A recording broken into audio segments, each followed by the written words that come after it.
7 common medications that can be harmful for your kidneys. We live in a time of medications. They help us somewhat, but they can also kill us silently.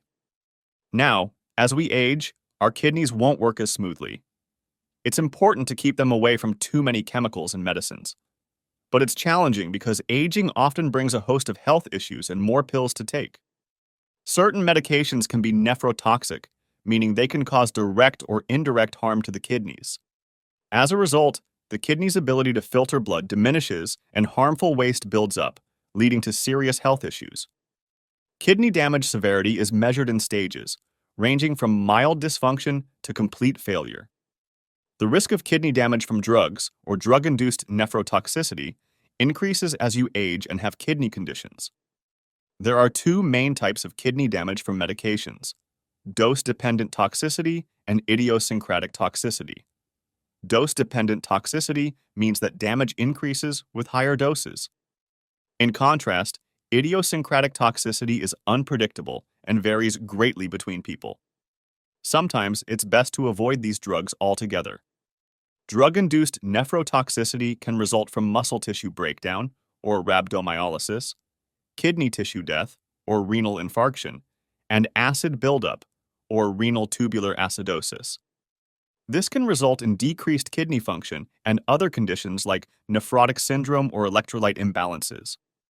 In this video, we'll explore the impact of common medications on kidney health and provide practical tips for managing these drugs safely.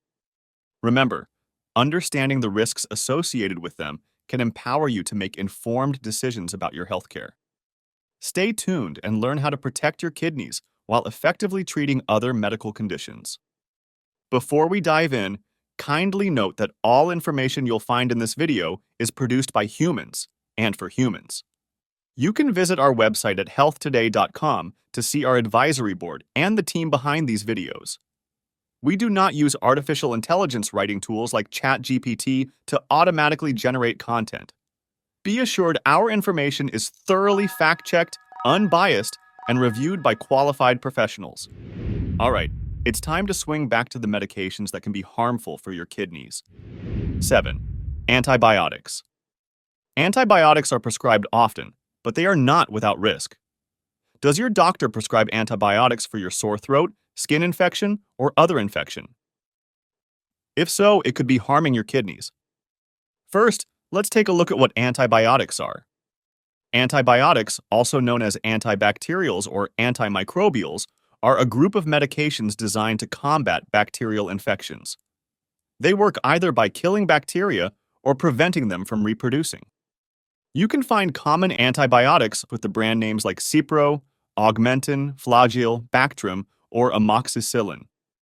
These drugs could be prescribed to treat strep throat, pneumonia, urinary tract infections, or UTIs in short, or skin infections.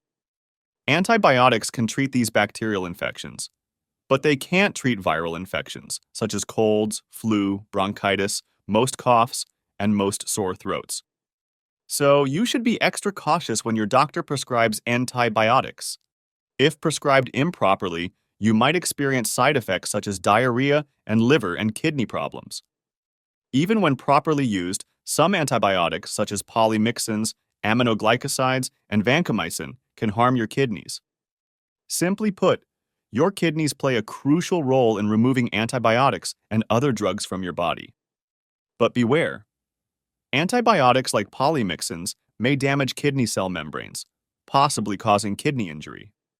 Similarly, another antibiotic, aminoglycosides, can accumulate in kidney cells, causing cell death and harming kidney tubules. In general, the mechanism by which each antibiotic causes kidney injury is still not fully understood, but it might involve inflammation and harm to kidney cells. For antibiotics to be effective and safe for kidney health, it's important to use them correctly. Did you know that nearly 1/3 of antibiotics prescribed in the United States aren't even appropriate for the conditions being treated? That's according to a report from the Centers for Disease Control and Prevention, or CDC in short, and a study published in the Journal of the American Medical Association. Before you ask for an antibiotic or if your doctor prescribes one, knowing which conditions they can treat is important. You can ask them, "Is this necessary?" and most doctors will gladly explain why it's needed. If antibiotics are truly needed, follow the dosage exactly as instructed and adhere to any food requirements. Even if you feel better, never save antibiotics for future use or give your prescribed antibiotics to someone else, as prescriptions are tailored to individual health needs and conditions. Are you enjoying our video so far? If so, please give us some hints by dropping a like, and we'll make more content like this. 6. Nonsteroidal anti-inflammatory drugs, or NSAIDs in short. Some may not recognize nonsteroidal anti-inflammatory drugs, but have you heard of ibuprofen, aspirin, Motrin, ketorolac, telecoxib, or naproxen? Yes, they're all NSAIDs, and you can purchase some of them without a prescription. In fact, NSAIDs are very common. Over 30 million people take them daily. NSAIDs are commonly used to ease headaches, sprains and strains, colds and flu, and pain from arthritis. At their core, NSAIDs mainly work by blocking an enzyme called cyclooxygenase, or COX in short. This enzyme helps produce pain-causing substances. However, COX is also important for protecting the kidneys during stress and helping regulate sodium and water excretion. So, when NSAIDs block COX, it's a big reason why these drugs can harm your kidneys. In fact, all NSAIDs can cause acute kidney injury, or AKI in short, especially in older people, and when taken in high doses or over extended periods. This injury appears in two main ways. One because blood flow changes, and the other because of inflammation, both caused by blocking COX. First, blocked COX can narrow kidney blood vessels, reducing blood flow. This can lead to fluid retention, high blood pressure, and even mild temporary kidney impairment. If this goes unchecked, it might cause more severe issues like acute tubular necrosis, where kidney tubules die due to lack of oxygen and acute kidney failure. Even though this can initially look like acute kidney failure, it could eventually progress to chronic kidney disease. Second, although NSAIDs are anti-inflammatory drugs, prolonged use can trigger inflammation in kidney tubules, the tiny structures that filter waste. This inflammation is rare, but overall, kidney issues stemming from NSAIDs are a big concern, affecting 1% to 5% of daily users worldwide. This means that each year, around 500,000 to 2.5 million people experience kidney injury from NSAIDs. What's worse, these drugs are often involved in hospital admissions because of adverse drug events, some of which can be deadly. A 2006 study published in the Journal of the American Society of Nephrology analyzed data from over 10,184 people who were prescribed NSAIDs for various conditions. The results showed that NSAIDs use raised the risk of acute kidney injury by 26%, especially within the first 30 days of use. This result emphasizes the need for caution when prescribing and using these medications. In another study, scientists looked at 99 patients with chronic musculoskeletal pain who took NSAIDs for 12 months. They found that most patients' kidney function decreased after NSAIDs use, but returned to normal after switching to another pain reliever drug. For those interested in the evidence, the studies supporting our claims are provided in the link in our description box. Now, the next set of drugs on our list might surprise you because they're typically considered pretty good for your kidneys. 5. Diuretics. Diuretics help with conditions like fluid retention or swelling, often seen in heart and kidney failure and liver cirrhosis. Some diuretics are available over the counter, but prescription diuretics are typically stronger. Common diuretics includes hydrochlorothiazide, or HCTZ, bumetanide in Bomix, furosemide, sold as Lasix, spironolactone, found in Aldactone, and acetazolamide in Diamox. They work by increasing urine output. They're also good for expelling excess salt and water through urine, which can help with hypertension or high blood pressure, a leading risk factor for kidney disease. Thus, diuretics are generally suitable for your kidneys. While diuretics are beneficial overall, they don't come without risks, especially concerning kidney health. In fact, they don't directly damage the kidneys or affect their filtering function like NSAIDs. Instead, they act further down the kidney's process, altering the urine's concentration and composition. This increases the amount of urine or changes the levels of electrolytes in it.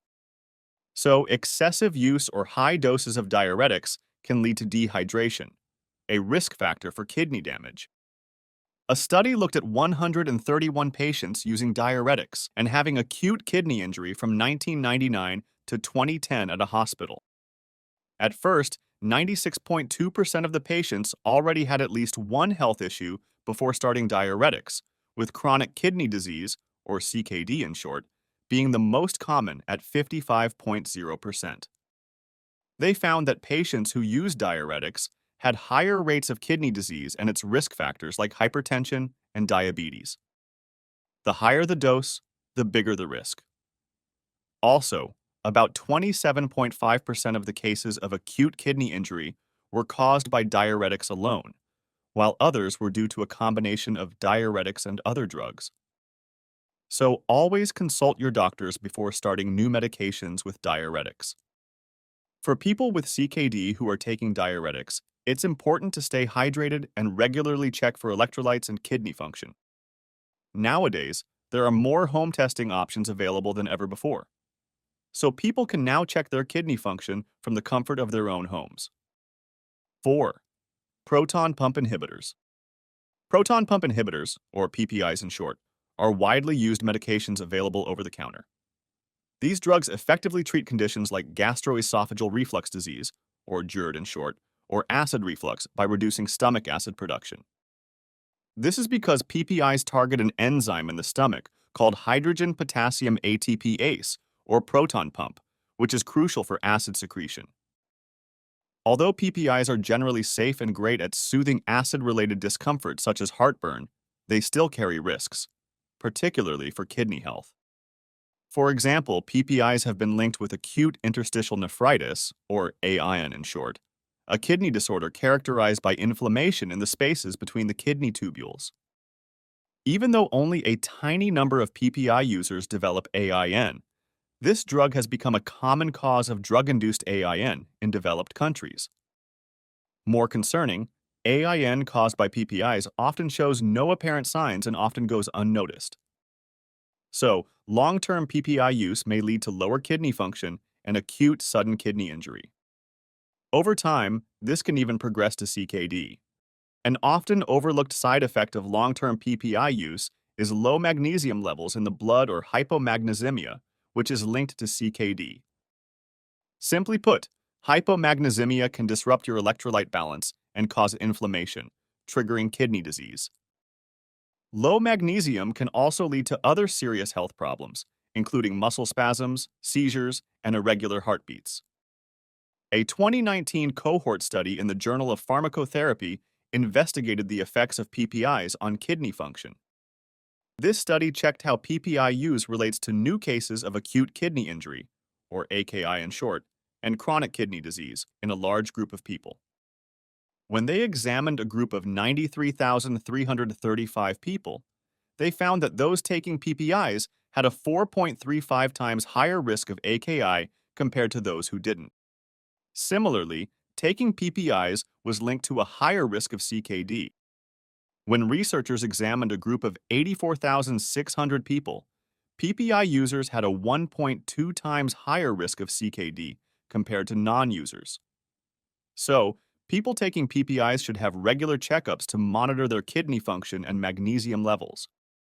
After all, don't let the solution to one problem become the source of another. While PPIs can provide significant relief from acid-related issues, long-term use of them can harm your kidneys and cause other problems, such as infections, fractures, or nutritional deficiencies. So, it's important to take PPIs for the shortest time possible to relieve acid-related issues without raising the risk of side effects. 3. ACE inhibitors. Angiotensin-converting enzyme, or ACE in short, inhibitors are prescription medicines widely prescribed to lower blood pressure and manage conditions affecting the heart, blood vessels, and kidneys. Common ACE inhibitors are lisinopril, sold as Zestril, Prinavil, Ramipril, found in Altace, enalapril in Vasotec, and benazepril in Lotensin.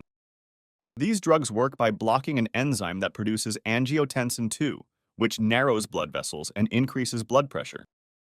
By stopping this enzyme in its tracks, ACE inhibitors help relax blood vessels, thereby lowering blood pressure and reducing stress on the heart. Normally, ACE inhibitors also improve blood flow to the kidneys, easing the workload on these vital kidney-shaped organs. This enhanced blood flow can protect the kidneys, especially over the long term. Moreover, ACE inhibitors may help reduce the presence of protein in the urine, a common problem in chronic kidney conditions. In fact, ACE inhibitors are commonly recommended for people with kidney disease. While these medications boast protective benefits, they're not without risks. When you mix them with NSAIDs and diuretics, your risk of AKI can increase. Also, when you don't drink enough water to meet your body's needs, taking ACE inhibitors can put you at more risk of AKI. If you're concerned about your risk of AKI when taking these drugs, it's best to talk to your doctor about ways to lower it. Some people are concerned that ACE inhibitors might decrease your estimated glomerular filtration rate, or eGFR. Typically, a higher eGFR suggests better kidney function. However, ACE inhibitors reduce eGFR by relieving pressure on the kidneys, allowing the small filters called glomeruli to relax. While this may cause a slight decline in eGFR, it doesn't indicate kidney trouble. It simply means the kidneys are relaxing. However, sometimes eGFR may drop too much. This is especially risky in patients with heart failure, chronic kidney disease, or blockage in both renal arteries, or bilateral renal artery. If this occurs, your doctor may adjust your dosage or stop the medicine temporarily to find the cause. Note that in rare cases, particularly in patients with conditions like heart failure or severe dehydration, ACE inhibitors can cause acute renal failure. However, once stopping the medication, most patients recover without lasting kidney damage, even after needing dialysis. So, patients with heart failure, diabetes, or CKD benefit from ACE inhibitors because they ease the strain on the kidneys and offer long-term kidney protection. However, dosages should be adjusted carefully, and kidney function should be regularly checked. 2. Antiviral drugs. Most viruses clear up without antiviral drugs, but doctors prescribe them for serious or long-lasting infectious diseases like COVID-19, Ebola, flu, genital herpes, hepatitis B and C, and HIV. These drugs can clear the flu and combat other viruses from your body. For a flu, two common antiviral drugs are oseltamivir, Tamiflu, and zanamivir, Relenza. In contrast, for chronic infections like HIV, hepatitis, and herpes, antivirals can't cure them completely, but they can ease symptoms and reduce their severity. Antiviral drugs offer many benefits in treating viral infections, yet their potential to harm the kidneys cannot be overlooked.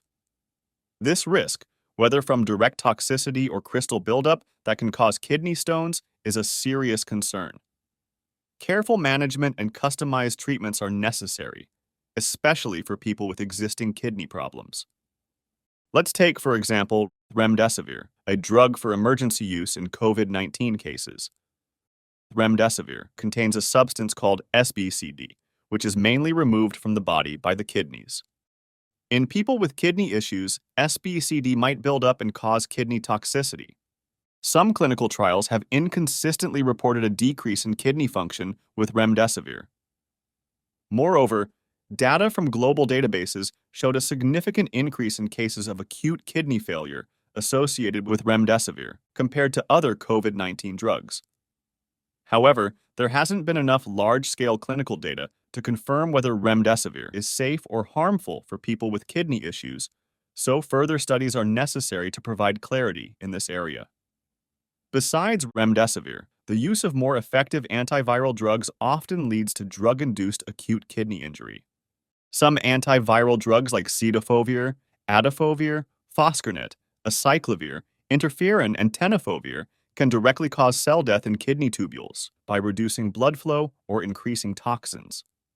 This condition is called acute tubular necrosis. Additionally, the antiviral drug atazanavir can cause inflammation in the interstitial tissue of the kidneys, impairing kidney function. Also, acyclovir, indinavir, and foscarnet can cause crystals buildup in the kidneys, blocking the kidney tubules. In contrast, some antiviral drugs like Viread and Foscarnet can help manage kidney damage, but they also pose a notable risk of kidney failure.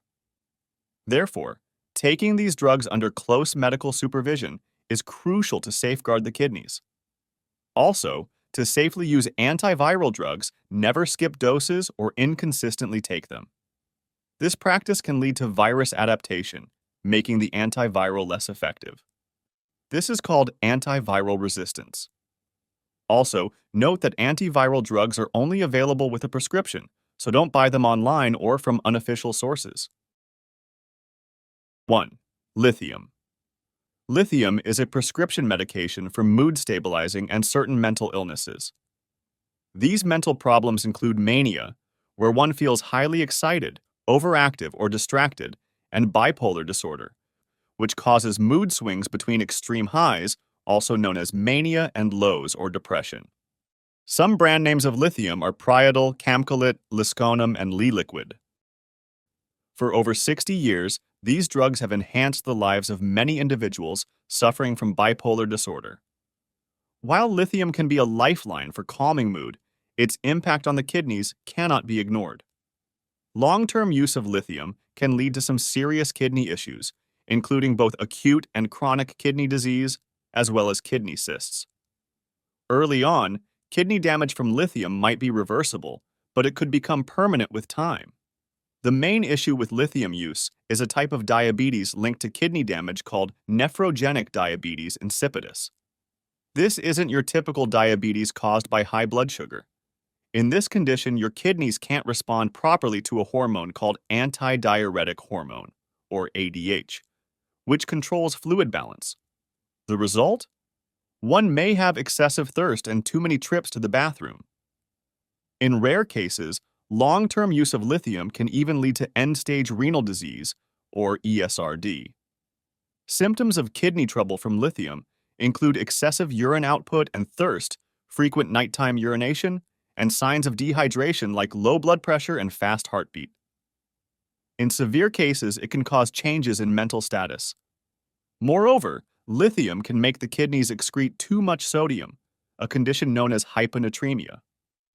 Sudden hyponatremia, where sodium levels drop quickly in less than 48 hours, can cause serious problems if not treated, including life-threatening muscle breakdown, rhabdomyolysis, severe confusion, seizures, coma, and even death.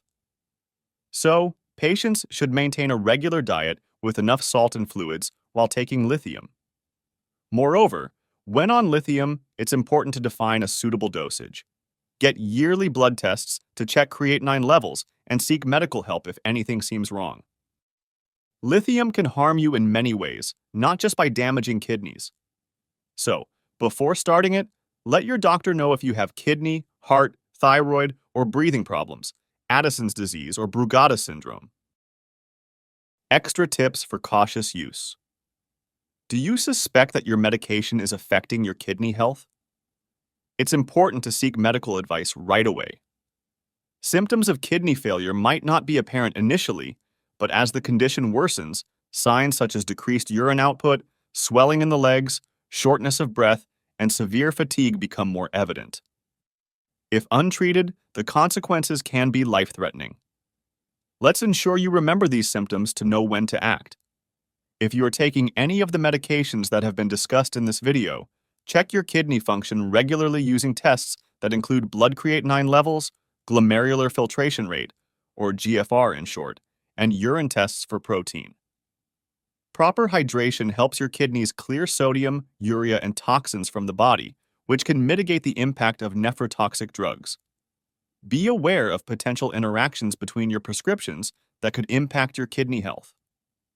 Share all your current medications with any healthcare provider who prescribes a new drug. Yes, medications are essential for treating various medical conditions. Yet certain drugs pose significant risks to kidney health and should be used cautiously, especially in individuals with existing kidney disease or those predisposed to kidney disease. Antibiotics, NSAIDs, diuretics, proton pump inhibitors, ACE inhibitors, antiviral drugs, and lithium all have the potential to impair kidney function through mechanisms ranging from direct toxicity to effects on renal blood flow and electrolyte imbalances. For those with kidney disease, it is crucial to avoid or carefully manage the use of these medications.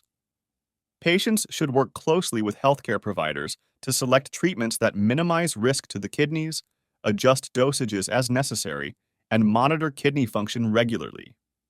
A healthy lifestyle can help you keep medication to a minimum. Try to eat a balanced diet with lean protein, fruits and vegetables, and exercise regularly to protect your kidneys from any damage. And if you're serious about mastering your kidney health and understanding how the body works, make sure you subscribe to us. Hit the bell icon and turn on all notifications so you never miss a life-saving video. If you enjoyed this video, we believe you'll enjoy the video on the screen. Here, we share the worst 18 habits that may be harmful to your kidneys and tips to avoid them. See you there. Stay informed, stay healthy,